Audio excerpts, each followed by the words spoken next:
하겠습니다. 자, 2주 전이죠. 지난주에는 부활절 말씀을 전했으니까요. 2주 전에 우리 사도행전 강의에서는 정결 의식을 굳이 행하지 않아도 되는 바울이, 그죠? 은혜 안에서, 그리스도 은혜 안에서 자유한 바울이 구태여 정결 의식을 행했습니다. 그 이유는 율법의 메인바 된 이들에게 굳이 그들의 마음을 간팍하게 하지 않기 위해서 그렇게 기꺼이 율법 의식을 행하는 부분에 대해서 우리가 살펴봤어요. 자, 바울이 유대인들에게는 유대인처럼 되고 헬라 사람에게는 헬라인처럼 되고 율법 있는 자들에게는 율법 있는 자처럼 되고 율법 없는 자들에게는 율법 없는 자처럼 이렇게 유연성을 가지게 되었습니다. 그죠? 자, 이렇게 여러 사람에게 여러 모습이 된 것은 바울이 고린도 교회에 보내는 편지에 뭐라고 써요? 그중 몇 사람이라도 구원하고자 함이라. 자, 마치 이 모습은 하나님의 아들이신 예수님께서 이 땅 가운데 성육신 하신 모습과 정확히 같죠. 경남에서 외국인 사역을 하시는 분이 계시는데 신대원 때 이제 함께 공부했던 분인데 이분이 하신 말씀이 제가 기억이 나요. 이분이 이제 낮은 자들 이렇게 섬기시는 거죠. 어려운 분들 섬기는 건데 휠체어에 앉은 사람의 심정을 알려면 같이 휠체어에 앉아봐야 된다는 거예요. 휠체어에 한번 앉아봤을 때 우리나라가 이 대도시가 얼마나 휠체어 탄 사람들이 넘어갈 수 없는 곳이 많은지. 저희 공방사역하면서 휠체어 타신 분들이 한 2번 정도 온 것 같은데 저희도 턱이 있잖아요. 그때 그분들 오신다 그래가지고 제가 그 앵글로 판 짜가지고 여기 오실 수 있어요. 그분들이 오시면 제가 그거 다시 이렇게 내리면 되거든요. 제가 신일고등학교를 들어갔는데 어린 마음에도 중3 지나고 이제 고1 17살에 신일고등학교 처음 들어갔을 때 너무 좋았던 것이 좋았다기보다 이 학교에 대한 어떤 자부심이 생기는 게 신일고등학교는 층계도 있지만 주된 정중앙에 그 다음 층으로 올라가는데 그 계단이 아니라 이렇게 휠체어 밀고 올라갈 수 있게끔 돼 있었어. 그게 참 인상 깊었어요. 자, 우리가 같이 낮아봐야지 그 사람 시선대로 똑같이 볼 수 있는 거거든요. 그렇지 않고 휠체어에 같이 앉아있지 않고 우리가 서 있는 상태에서 내려다보면 그 사람의 심정을 알 수 없어요. 그죠? 네. 자, 예수님께서 성육신 하신 것이 이런 거죠. 신이시기에 초월적으로 난 너희를 구원해. 이런 게 아니라 우리처럼 똑같이 되셔서 우리가 뭐 때문에 고통받는지 아시고 뭐의 연약함도 정확히 치유하시는 분. 히브리서에서 그렇게 예수님에 대해서 히브리서 기자가 고백하잖아요. 네. 그러면 이 말씀은 지난주 부활절에 제가 나눴던 예수님께서 스스로 제안하셔서 이 땅 가운데 스스로 제안하신 거거든요. 그죠? 사람이 3차원을 살아가는 사람이 평면으로 꼭 붙어가지고, 그죠? 1차원이든 2차원이든 거기에 붙어서 지내는 개미처럼 스스로 제안하신 거. 거의 같은 말씀인 거예요. 그죠? 바울이 여러 사람에게 여러 모습이 되는 것을. 네. 그리스도인들은 세상에 그러한 자들로 부름받았다라는 거예요. 다시 한번 생각하시기 바랍니다. 자, 우리 오늘 말씀 사도행전 21장 27절로 29절 말씀 같이 읽겠습니다. 그 이래가 거의 참에 아시아로부터 온 유대인들이 성전에서 바울을 보고 모든 무리를 충동하여 그를 붙들고 외치되 이스라엘 사람들아 들으라. 이 사람은 각처에서 우리 백성과 율법과 이곳을 비방하여 모든 사람을 가르치는 그자인데 또 헬라인을 데리고 성전에 들어가서 이 거룩한 곳을 더럽혔다 하니 이는 그들이 전에 에베소 사람 드로비모가 바울과 함께 신에 있음을 보고 바울이 그를 성전에 데리고 들어간 줄로 생각함이로라. 자, 이래가 거의 참에. 자, 무슨 이래요? 이래는 7일인데 7일이 거의 참회. 그죠? 바울이 굳이 행하지 않아도 될 정결 의식을 율법 의식이 강한 유대계 그리스도인들에게 반감을 주지 않기 위해서 기꺼이 4명의 서원을 행하는 자들과 함께 기꺼이 바울도 치른 이 정결 의식이 거의 끝나갈 무렵인 거죠. 7일까지 하고 8일째 이제 그 서원을 마치는 거니까요. 자, 이래가 거의 참회. 자, 그동안 바울은 어디 있었어요? 성전이 총 5개 구역으로 나뉘는데 4번째 구역인 여자들의 뜰에 있는 나시린의 방에 있었어요. 그래서 제사장의 관리를 받았단 말이죠. 그리고 7일째 제사장이 물을 뿌리는 정결 의식을 위해서 이제 이스라엘의 호울에 들어가는 겁니다. 3번째 구역이죠. 이전까지는 소동이 벌어지지 않았어요. 자, 엄밀히 말하면 여자들의 뜰도 성전이에요. 근데 나시린의 방 안에 있었으니까 아마 눈에 띄지도 잘 않았겠죠. 아무튼 이스라엘의 홀은 이스라엘 남자 성인들이 들어가는 곳이거든요. 거기에 이제 정결 의식, 마지막 의식을 치르기 위해서 들어가니까 오늘 소동이 벌어진 겁니다. 자, 여자들의 뜰도 이미 성전 아니라는 거. 그래서 이방인과 이스라엘의 경계는 이방인의 뜰에서 이제 분리돼요. 이방인의 뜰. 여기는 이제 로마 사람들도 못 들어갑니다. 로마 사람들도 들어가면 사형 당하는 거예요. 그러니까 로마 제국이 유대의 이 유대교를 믿는 이 나름대로의 고집스러움을 인정한 거예요. 왜냐하면 이건 소동 벌어지고 통치하기가 쉽지 않으니까 허용을 한 거죠. 자, 한번 잠깐 PPT 한번 볼게요. 오늘 제목이 안토니오 요새서라고 제가 적었잖아요. 네. 이 안토니오 요새가 로마 주둔군들이 이렇게 주둔했던 곳인 거예요. 근데 되게 작죠? 실제는 저보다 더 크다 그래요. 네. 여기 성전 있고, 그죠? 또 이스라엘의 뜰 있고, 여인의 뜰, 이방인의 뜰, 좀 이렇게 표현하기가 조금 어려운데, 자, 여기가 어디겠어요? 안토니오 요새. 이렇게 보시면 더 낫겠네요. 자, 5개 구역으로 성전을 구분한다고 그랬잖아요. 제일 처음은 대제사장. 그러니까 이제 대제사장은 1년에 딱 한 번 들어가는 거죠. 대속죄일에. 자, 이 대제사장이 누구를 예표하는 거예요? 예수 그리스도. 단 한 번 들어가는 거예요. 그런데 이세우로 얘기하면 매년 한 번씩 들어가는 거잖아요. 그러니까 이스라엘인 입장에서는 와, 내 죄가 그래 대속죄일, 와, 키푸르욤이라고 그러죠. 거기서 이렇게 와, 엄청난 일인 거죠. 이스라엘 절기 안에서는 대속죄일이에요. 근데 1년이 지나면 또 그죠? 그래서 히브리서 기자가 예수님을 이 대제사장에 비유하면서 대제사장도 엄청난 사역을 하지만 되풀이한다. 근데 예수 그리스도의 십자가에서의 대속죄 사역은 영단번에. 그죠? 그리고 대제사장은 서 있잖아요. 서서 제사 드리는 거예요. 근데 히브리서 기자가 뭐라 그래요? 하나님 예수님께서 앉아 계신다고. 왜? 제사가 끝났으니까. 그죠? 그 생각해 보시기 바래요. 자, 이렇게 지성소에 대제사장이 1년에 딱 한 번 들어갑니다. 이게 처음. 두 번째는요. 성소. 여기 성소는 대제사장이 아니라 제사장들이 매일 제물로 제사 드리는 곳이에요. 이건 제사장만 들어가요. 자, 그 다음은 어디예요? 이스라엘의 홀. 네, 여기가 이스라엘의 성인 남성들이 들어가는 곳이에요. 자, 그 다음에 여자들의 뜰. 여기가 4번째죠. 자, 이 여자들의 뜰은 이스라엘의 여성들도 들어갈 수 있어요. 근데 이방인은 못 들어가요. 자, 그래서 이 이스라엘 사람들이 여자들의 뜰에는 이제 들어가서 여기서 여러 가지 생활들을 할 수 있는 곳인 거죠.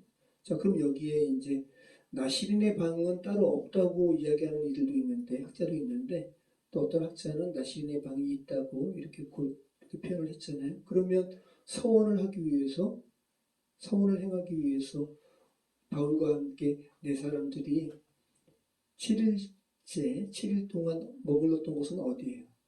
여기인 거죠. 그죠? 그리고 오늘 7일째 제사장에게 물뿌림을 받기 위해서 정결의식을 행하기 위해서 이스라엘에 홀로 들어간 거잖아요. 그러니까 여기에서 이제 유대인들이 에베소, 아시아 거기서 계속 바울을 적대시했던 사람들이 바울을 본 거죠. 여기서. 그래서 오늘 소동이 벌어진 거예요. 자, 그 다음에 다섯 번째 구역은 어디예요? 이방인들이었대. 자, 이방인들이 여기는 못 넘어가는 거죠. 여기 넘어가면 죽는 거예요. 이방인들은. 그래서 유대인들이 이스라엘의 홀에서 바울을 잡아가지고 여자들의 뜰에서도 죽이면 안 돼요. 왜? 성전 아니니까. 그래서 이방인들의 뜰로 이렇게 나가는 거죠. 그리고 오늘 말씀 보면 문들이 닫혔더라. 아마 미문 통해서 나갔을 거예요. 문들이 닫히는 거예요. 성전의 문들이. 야, 이것도 놀랍지 않아요? 무서운 거예요, 이게. 그리고 여기서 이제 바울을 죽이려고 하니까 소동이 벌어진 거죠. 안토니아 요새에서 이 높은 망대가 있습니다. 망대에서 경비병들이 도시도 지키고 폭동이 일어날까봐. 왜? 점령군들이니까. 그리고 이 성전을 보는데 명절 때마다 엄청난 소란이 벌어지니까, 그죠? 이때는 오순절 기간이니까 특별히 주시했을 거란 말이죠.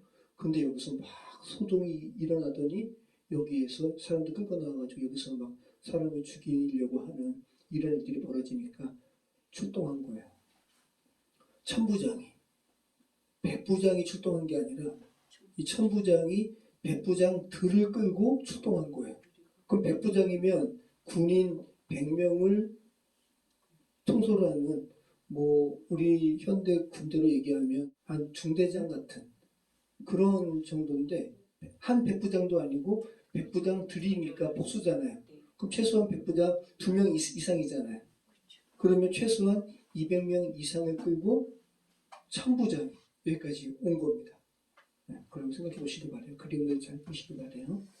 우리 30절부터 우리 32절 말씀 같이 한번 읽어보시죠. 원성이 소돔하여 백성이 달려와 모여 바울을 잡아 성전 밖으로 끌고 나가니 문들이 곧 닫히더라. 그들이 그를 죽이려 할 때에 온 예루살렘이 요란하다는 소문이 군대의 천부장에게 들리매 그가 급히 군인들과 백부장들을 그죠? 거느리고 달려 내려가니 그들이 천부장과 군인들을 보고 바울 치기를 그치는지라. 와, 되게 역동적이죠? 달려서. 여기 이방인의 뜰과 안토니아 요새는 계단으로 연결되어 있다 그래요. 그 계단으로 천부장이 군인들 최소한 200명 이상을 끌고 백부장 2명 이상과 함께 달려와가지고 바울을 죽이려고 하는 사람들 앞에 서니까 그 군대 모습 보고 이스라엘 사람들이 바울 치기를 그쳤어요. 참 엄청나죠?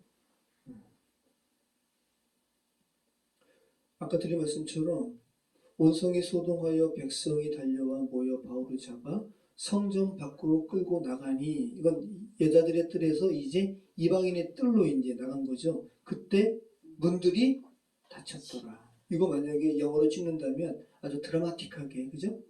유대인들이 바울을 막 윽박지르고 끌고 나오면서 아마 문을 포커스 잡았겠죠. 클로즈업 해가지고 딱 나가니까 문이 탁 닫혀.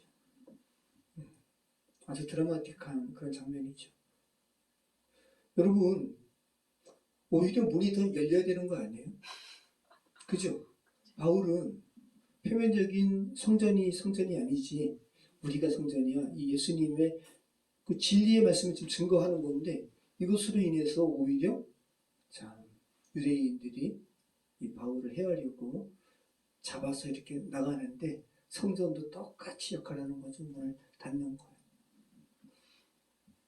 꼭 그거 같습니다. 그거랑 정반대죠. 상황이. 예수님께서 골고다 십자가에서 돌아가실 때 하늘에서부터 성전에서는 하늘에서 방향성이 있어요. 하늘에서부터 땅까지 땅의 방향으로 휘장이 찢어지다. 하늘 문이 열린 걸 얘기하는 거야. 이 성전에 있는 휘장이 엄청난 두께라 그래요. 찢을 수가 없는 거예요. 그러니까 단순한 그냥 천조각이 아니라 두께가 굉장한 두께인 거예요. 근데 이것이 하늘에서부터 땅의 방향으로 찢어지더라고요. 그럼 하늘에서 예수님의 그 십자가 사역으로 말미암아 예수님이 당신의 몸이 찢기심으로 말미암아 죄로 인해서 죽을 수밖에 없는 인간들을 하늘 아버지로 가게 하시는 문을 길을 직접 여신 거죠. 예수님께서 당신의 죽으심으로 말미암아 그 방향성이 바로 하늘로부터 허락되었음을 그저 하늘에서 땅의 방향으로 휘장이 쫙. 자, 근데 오늘 똑같이 예수님의 이 은혜 사역을 증거하는 바울을 잡아 죽이려고 성전에서 성전 밖으로 끌어내니까 성전 문이 닫히더라. 성전의 거룩해짐이 훼손될 것 같으니까 성전 측에서 문을 닫아버려요. 이 유대인들이 이스라엘 백성들에게 소동하되 외치는 세 가지가 뭐예요? 사도행전 21장 27절부터 한번 보시면 뭐라고 외쳐요? 이스라엘 사람들아. 이스라엘 민족을 들먹이잖아요. 두 번째는 도우라. 이 사람이 누구예요? 바울이잖아요. 이 바울이 각처에서 우리 백성은 누구죠? 이스라엘 백성이죠. 우리 백성과 율법과, 자, 율법을 비방했어. 그 다음에 이곳을 비방하여, 이곳은 뭐예요? 성전. 헬라인을 데리고 이방인을 데리고 성전에 들어왔네. 자, 그러니까 유대인들이 이 바울을 충동해서 죽이려고 한 고발하는 세 가지가 뭐예요? 이스라엘 사람들, 민족의식을 고쳐야죠. 그 다음에 두 번째는 율법, 그죠? 세 번째는 성전. 자, 이것이 결국은 예수님과 스데반이 죽게 된 내용과 똑같아요. 예수님께서도 야, 이스라엘 백성만 하나님의 백성이 아니라 이방인도 하나님의 백성이지. 그죠? 율법이 아니라 은혜지. 그죠? 성전은 물리적인 성전이 아니라 하나님께서 거하시는 너희가 성전이지. 자, 스데반도 이게 바로 움직이는 성전. 고착화돼가지고 팔레스타인 땅에 그냥 세워져 있는 그 성전이 아니라 하나님의 영이 거하시는, 그래서 굳은 마음이 제하여져 버리고 부드러운 마음으로 하늘 아버지께 예배하는 그들이 성전이지. 그 이야기하니까 유대인들이 귀를 막고 일심으로 달려들어가지고 악을 쓰면서 돌을 들어서 스데반 죽였잖아요. 오늘 똑같이 바울을 그렇게 죽이려고 하는 거죠. 예수님도 그렇게 돌아가신 것이고. 네. 자, 똑같습니다, 여러분. 자, 지금 안토니오 요새에서 천부장이 이렇게 뛰어내려오잖아요.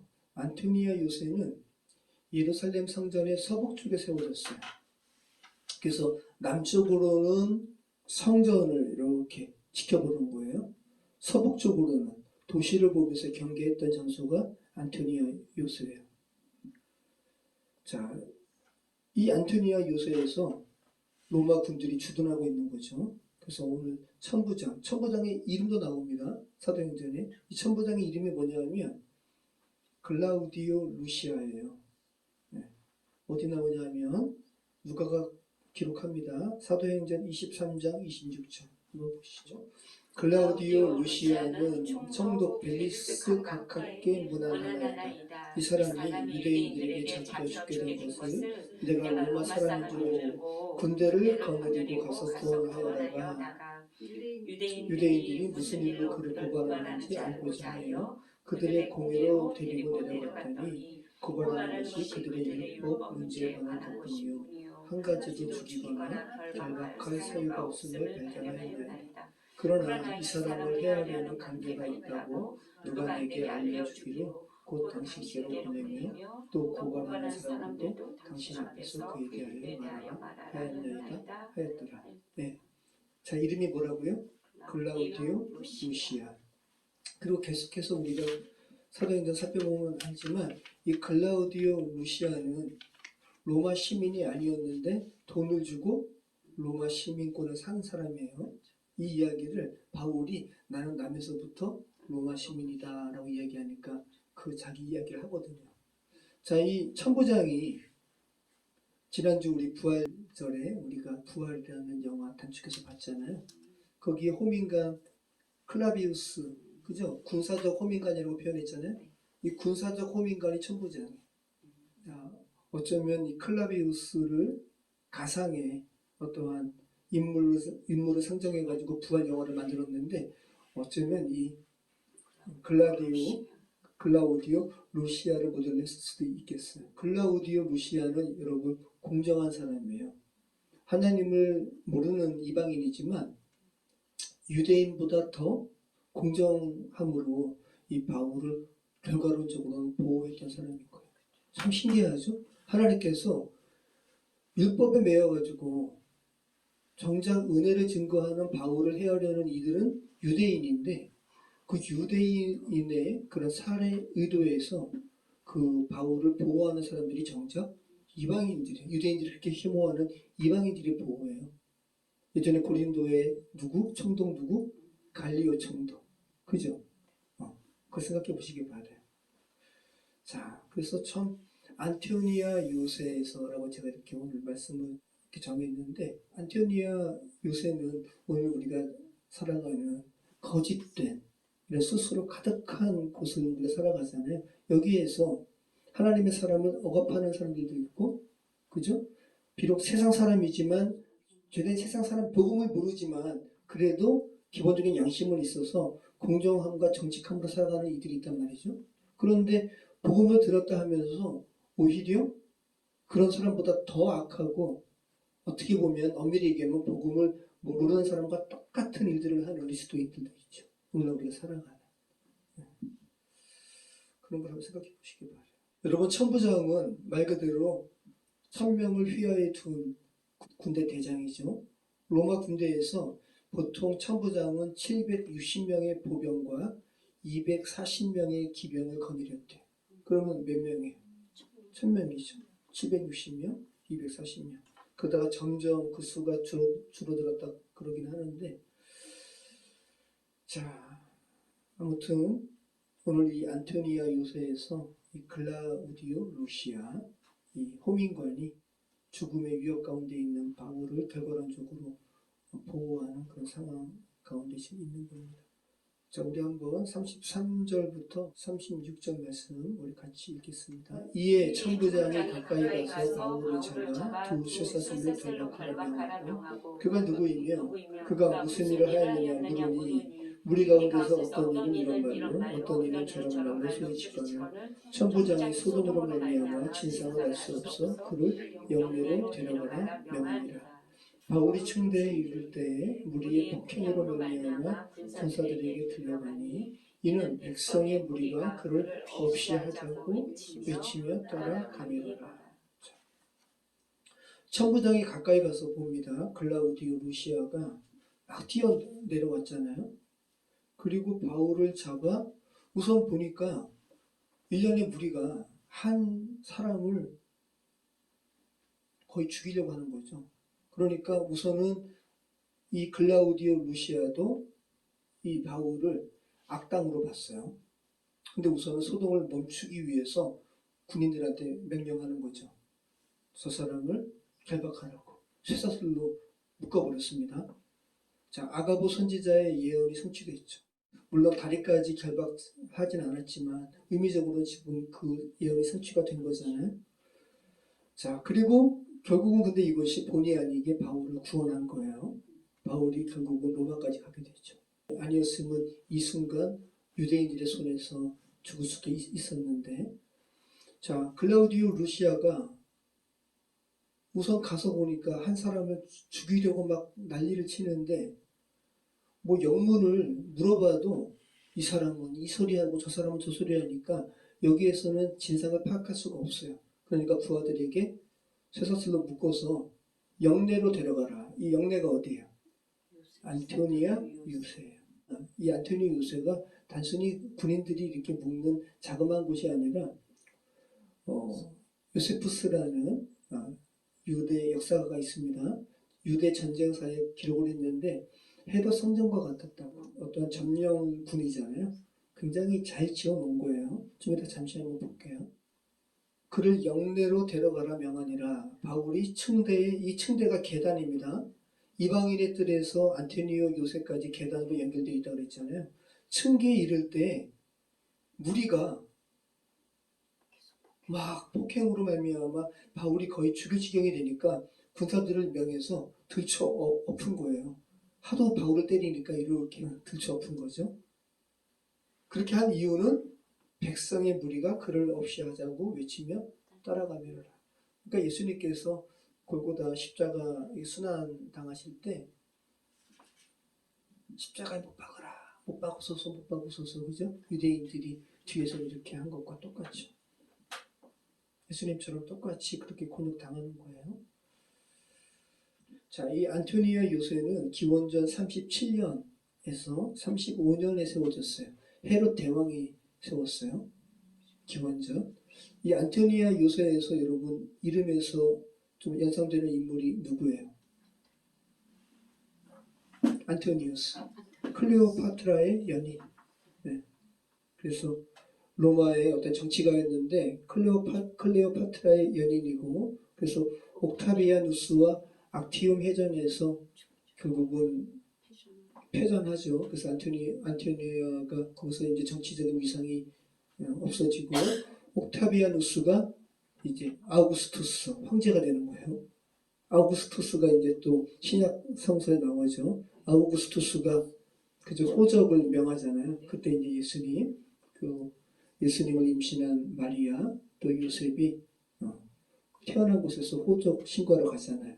자, 그 헤롯 안티파스, 헤롯 아퀴라오, 헤롯 아그리파, 이 사람들은 헤롯 대왕의 후손이에요. 네. 그 헤롯 왕의 정치적인 후원자가 누구였냐면 안토니우스였어요. 그래서 이 정치적인 후원을 받은 이 헤롯이 요새를 지으면서 자기의 정치적인 후원자가 된 안토니우스를 기린 거예요. 그래서 이름을 안토니아 요새라고 명명한 겁니다.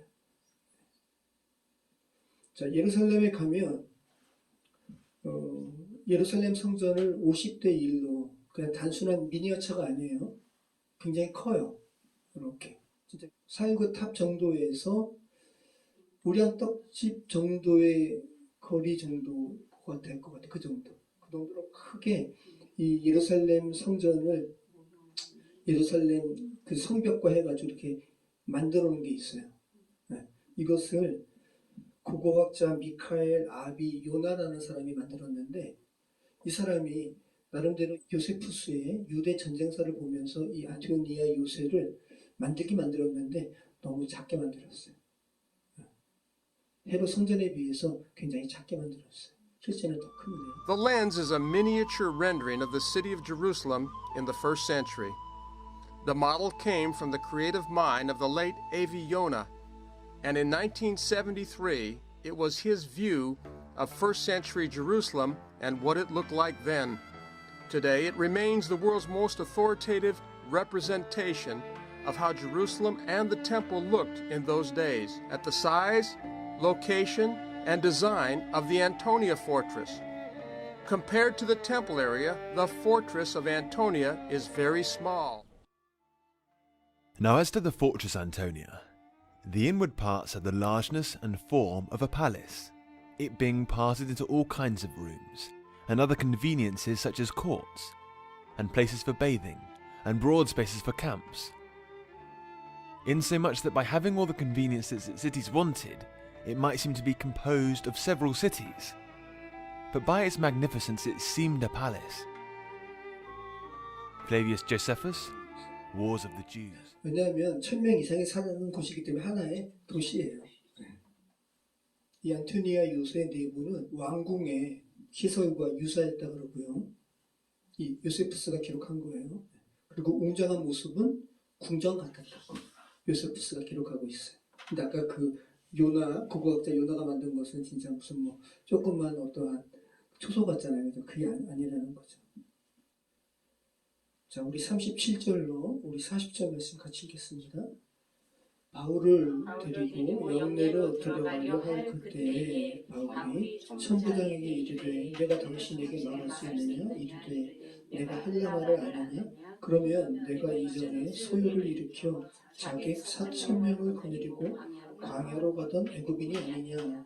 바울이 이르되 나는 유대인이라 소읍이 아닌 길리기아 다소시의 시민이니 청컨대 백성에게 말하기를 허락하라 하니 천부장이 허락하거늘 바울이 층계 위에 서서 백성에게 손짓하여 매우 조용히 한 후에 히브리 말로 말하니라. 자, 바울을 데리고 이 안티오니아 요새로 들어가려고 할 때 바울이 생각한 거예요. 내가 이제 이 안티오니아 요새에 들어가게 되면 유대인들에게 더 말할 수 없겠네? 라고 하면서 천부장에게 이야기하는 거죠. 내가 당신에게 말할 수 있습니까? 그러니까 천부장이 놀라는 거예요. 그러니까 헬라말로 한 거죠, 바울이. 그러니까 당시에 일반적인 그 가나안 사람들, 이 팔레스타인에서는 아람어도 하고 헬라어도 했단 말이죠. 아주 소수의 지식이만 한 게 아니란 말이에요. 그런데 천부장이 놀랐다라는 것은 바울이 헬라말을 할 수 없는 사람으로 여겼다라는 거죠. 아마 많이 맞아서 그런 모습일 수도 있고, 또 이렇게 유대인들이 분노하면서 이 한 사람을 이렇게 억압스럽게 때렸다는 것은 이 사람에 대한 원한을 가지고 있는 건데, 그럼 이 사람이 혹시 이 클라우디오 루시아는 생각한 거예요. 이 불과 3년 전이에요. 3년 전에 한 이집트 사람이 광야에서 봉기한 거예요. 유대인들을 한 3만 명 정도 이렇게 모아가지고 감람산이면 이제 성정산이거든요. 여기가 이제 예루살렘 성벽이 있는 거예요. 예루살렘을 함락해가지고 로마인들을 이제 물리치게 될 거라면 이렇게 봉기한 사람이 있어요. 이것을 당시에 로마 총독인 벨릭스가 제압하는 거예요. 400명이 죽고 200명을 포로로 잡고요. 나머지 사람들이 뿔뿔이 흩어져요. 그 3만 명의 그 사람들 중에 4,000명이 암살자가 됩니다. 헬라말로 시카리오이라는 말이에요. 자, 38절 말씀 보면 당신이 헬라말을 아느냐? 그러면 내가 이전에 소유를 일으켜 자객, 이게 시카리오이예요. 시카리오이 4,000명을 거느리고 광야로 가던 애굽인이 아니냐? 그 두목이 아니냐라고 묻는 거예요. 시카리오이라는 말이 이제 자객 암살자라는 말로 번역이 되었는데, 이 사람들이 작은 단검을 몸속에 품고 있다가 이 단검이 시카예요. 시카. 그래서 이 자객들이라고 번역된 것이 시카리오이라는 헬라어인데, 이 단검을 몸속에 품고 있다가 로마인들도 죽이고요. 암살하는 거죠. 그리고 로마 제국에 동조한 유대인들도 암살하는 거예요. 그래서 이 시카리의 이 암살자들에 의해서 죽임을 당한 대표적인 인물이 있는데, 대제사장 안나스의 아들 요나단도 죽어요. 결국은 이 총독 벨릭스에 의해서 진압되었잖아요. 그리고 유대인들이 결국은 이집트인에게 속았다라는 반감을 가지고 글라우디오 루시아가 생각한 거예요. 그래서 이 이집트인에 대한 반감을 가진 유대인들이 이 이집트인을 지금 만난 거구나. 그래서 이렇게 죽이려고 하는 거구나라고 착각했다라는 거예요. 그 이야기를 하고 있는 거예요. 이 사건이 지금 바울과 글라우디오 루시아의 대화가 있은 지 3년 전의 일이었어요. 자, 그러니까 이제 바울이 아니라 나는 유대인이고, 나 이집트인이 아니고 난 유대인이고, 나는 헬라 말도 모른다고 당신이 지금 말을 했는데, 나는 조그만 도시의 출생도 아니고 당시의 대도시, 이 다소는 아테네처럼 지식인이 많이 배출된 곳이었어요. 길리기아의 수도이기도 한 다소 출신의 타르서스, 다소 출신의 나는 유대인이요 라고 이야기하는 거죠. 그러면서 제가 조금 저 유대인들에게 말할 수 있는 기회를 주시오 라고 하니까 이 글라우디오 루시아는 공정한 사람이라고요. 그 말을 하라 라고 하면서 이제 바울이 유대인들에게 이제 설교라기보다 연설을 하죠. 그러다가 유대인들이 소동이 더 거세지니까 이제 영내로 이제 데려가는 거예요. 그러면서 이 글라우디오 루시아가 유대인들이 바울을 암살하려는 첩보를 듣고 벨릭스에게 공정하게 또 보내요.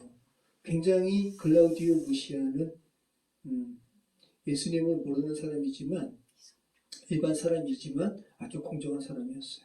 갈리오 총독처럼.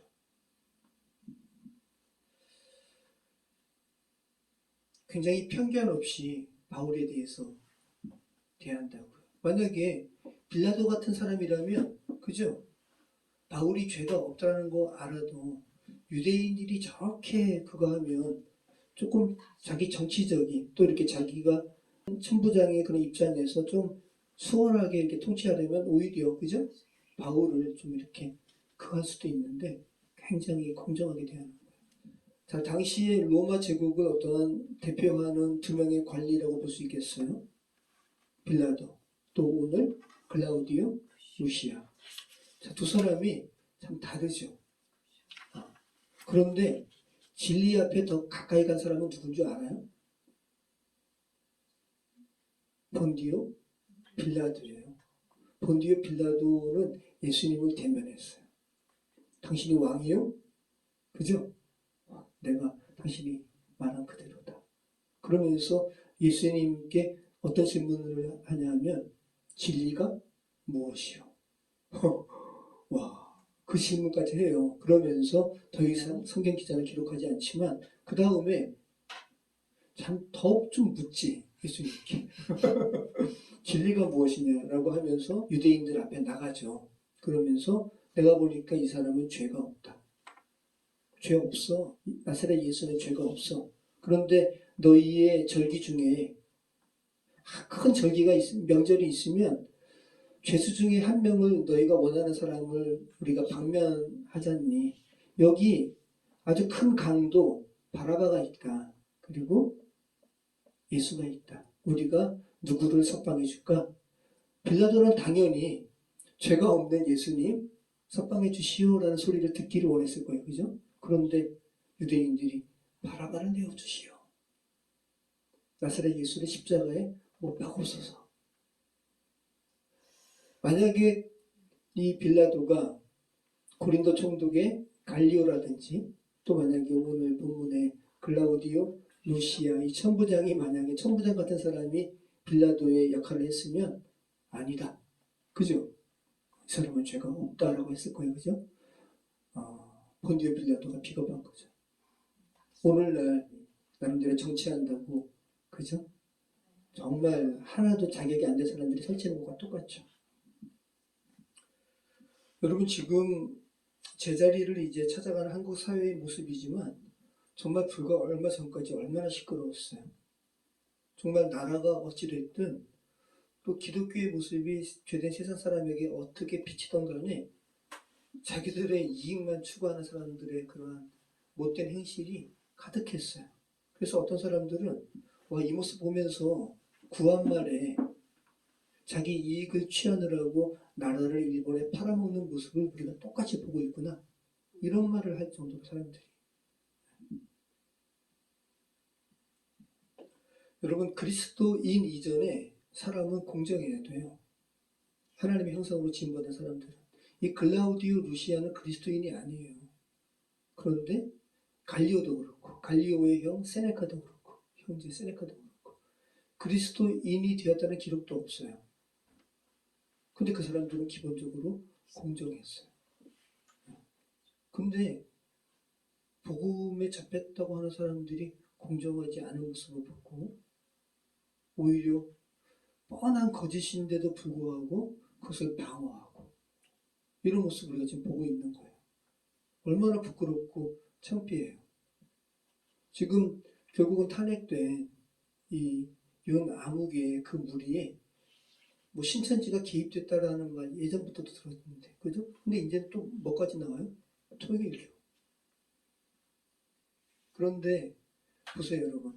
사입이고 이단인 그 집단이 연계된 그곳에 보수 기독교도 구구라는 이름으로 같이 연계되어 있으니까 정말 너무 창피한 거죠.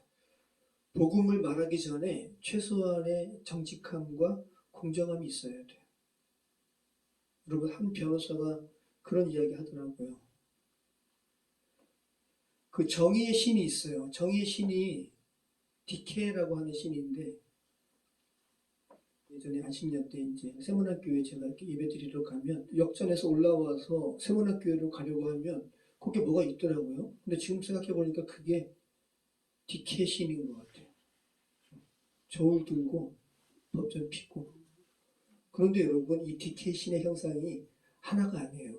미국과 유럽에 있는 대법원 앞에 있는 이 디케 신은 칼을 들고요. 한쪽은 또 한쪽은 저울을 들고. 저울은 뭐겠어요? 저울 재는 거죠. 메네메네 대개 우바르신처럼 뭐 죄의 경중, 그죠? 그걸 따지는 거 아니에요. 그러니까 이제 법 관련해서는 저울 들고 한쪽에서는 칼을 들고, 그리고 그 눈은 가렸어요. 여러분, 이것이 의미하는 바가 있죠. 하나는 장점, 하나는 단점으로도 이야기할 수 있을 거예요. 눈을 가리고 저울을 들고 한쪽 손은 칼을 든 것을 나쁘게 이야기한다면, 눈을 가린 채 이 저울로 그냥 그것만 이렇게 죄의 경중만 따진 다음에 칼로 무자비하게 단죄한다라는 그러한 설명도 가능하고, 이거는 좀 부정적인 거죠. 그런데 긍정적인 면은 뭐예요? 눈을 가리고 나는 누가 권력자고 누가 가난한 사람인지 나는 거기에 따라서 나는 재판에 영향받지 않을 거야. 눈 가리고. 그리고 저울을 정확하게 죄의 경중을 따지고 칼을 들고, 정말 권력자지만 정말 잘못했으면 권력에 아부하지 않고 단죄할 수 있는, 이게 재판관 아니에요? 그죠? 자, 그런데 여러분, 우리나라 대법원 앞에 있는 그 디케이 씨는 눈을 떴어요. 그리고 한쪽에는 저울을 들고 한쪽에는, 그리고 또 앉아 있어요. 한쪽에는 칼이 아니에요. 법전을 들고. 자, 그럼 이것도 여러분, 긍정적인 면은 뭐예요? 무조건적인, 그냥 어떠한 그러한 이렇게 사려하지 않고 무조건적으로 칼로 단죄하는 것이 아니라, 죄의 그런 이렇게 사람들을 살피면서 이 사람은 가난하니까 칼로 단죄하는 것이 아니라 법전을 보면서 좀 이렇게 상황에 맞게 정말 가난한 사람들 그리고 약한 사람들에게는 그거를 좀 그 상황을 감안하면서 판결을 내린다라는 좋은 그러한 해석도 가능하지만, 최근 한국 사회의 이 탄핵 국면을 본다면 아니죠. 그죠? 눈을 떴어요. 와, 저 사람 권력자네? 아부하는 거죠. 그래서 날짜를 시간으로 해석해가지고 탄핵시키고. 그죠? 그러니까 한 변호사가 정치평론에 나와가지고 이 이야기 하면서 너무 분노하시는 거예요. 우리나라는 썩었다고. 지금 만약에 우리나라에 필요한 것은 이 눈을 뜬 법관이 아니라 눈을 가리고, 그죠? 눈을 뜨면 누가 권력자고 누가 권력이 없는 사람인 줄 알고 아주 사악하게 권력자의 편을 드니까 눈을 가리고 정확하게, 그죠? 저울로 잰 다음에 정확하게 필요한 곳에 단죄하는, 이게 필요한 거죠. 한국은 지금 그게 필요한 거예요. 잠깐 보세요. 한번. 보시면 이제 실감이 날 거예요. 보세요. 눈을 가리고 안대를 가리고 한쪽에는 칼을 들고, 그죠? 한쪽엔 저울로. 자, 우리나라 눈을 뜨고 또 앉아 있잖아요, 그죠? 이 앉아 있는 표현은 예수 그리스도만 십자가 사역을 완전히 이루시고 앉아 있을 수 있죠. 어떻게 앉아 있어요? 서 있어야지.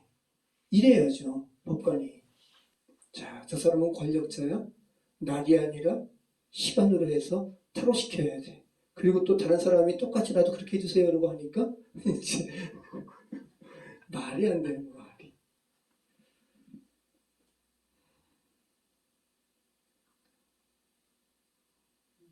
말씀 마치겠습니다, 여러분. 천부장 클라우디오 루시아는 바울의 신앙을 이해하지는 못했지만 폭력적인 군중으로부터 바울을 보호하고 또 합법적인 절차를 밟으려는 태도를 보여줬어요. 그죠? 자, 하나님께서 갈리오 정도 또 누가를 시켜서 오늘 본문의 글라우디오 루시아의 앞으로도 계속 나옵니다. 글라우디오 루시아의 그런 행위가 이 사람들의 행위를 구태여 기록한 것은 하나님의 섭리 가운데 믿지 않는 자의 공정성을 주께서 사용하신다는 것.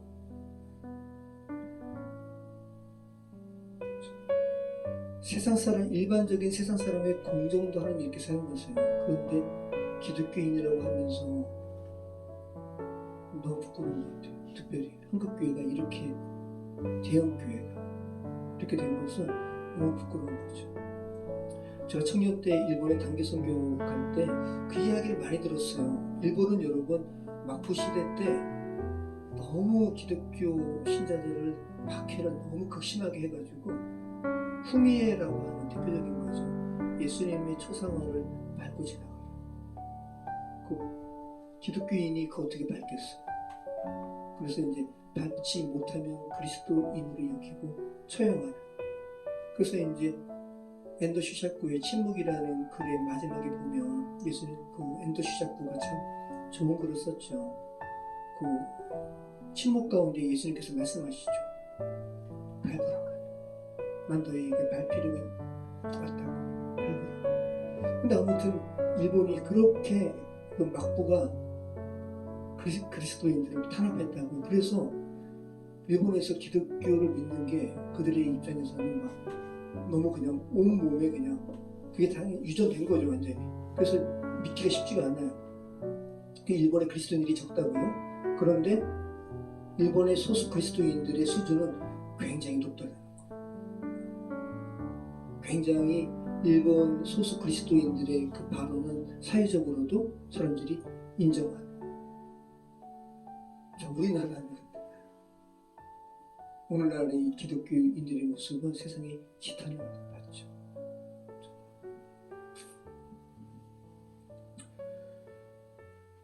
자, 저와 여러분부터 주께서 원하시는 본질이 무엇인가 분명하게 반응하며 살아가시는 저 여러분의 삶이 되었으면 좋겠습니다. 기도하겠습니다. 참 좋으신 하나님 감사합니다. 오늘 글라우디오 루시아라는 한 명의 공정한 그러한 이방인을 주께서 어떻게 사용하시는지 저희가 살펴보는 시간을 가졌습니다. 아버지 하나님, 저희 한국교회가 너무 이 죄된 세상에 부끄러운 그러한 지탄을 받는 그런 상황 가운데 있습니다. 여호와 하나님, 그러나 소수의 그리스도인들은 정말 여기에 대해서 안타까이 여기고 분노하는 당신의 백성들이 있음을 고백합니다. 크고 어두운 세상에 빛을 비추는 그러한 삶으로 주께서 기름 부어주시고 또 사용해 주시옵소서. 함께해 주시옵소서. 예수님의 이름으로 기도합니다.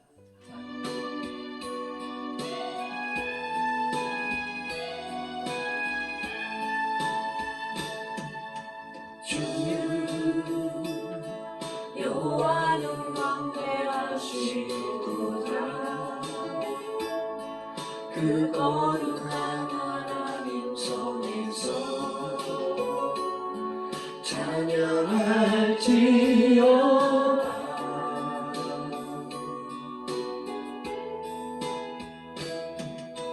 주 승리 우리에게 주셨도다. 모든 원수 물리치셨네. 엎드려 절하세.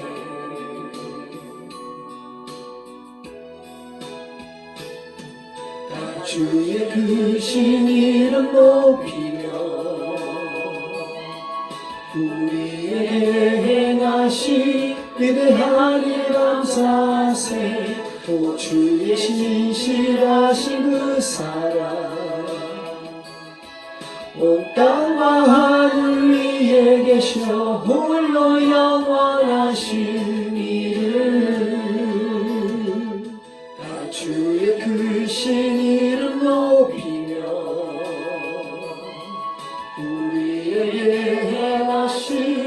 위대하니 감사하세 오 주의 신실하신 그 사랑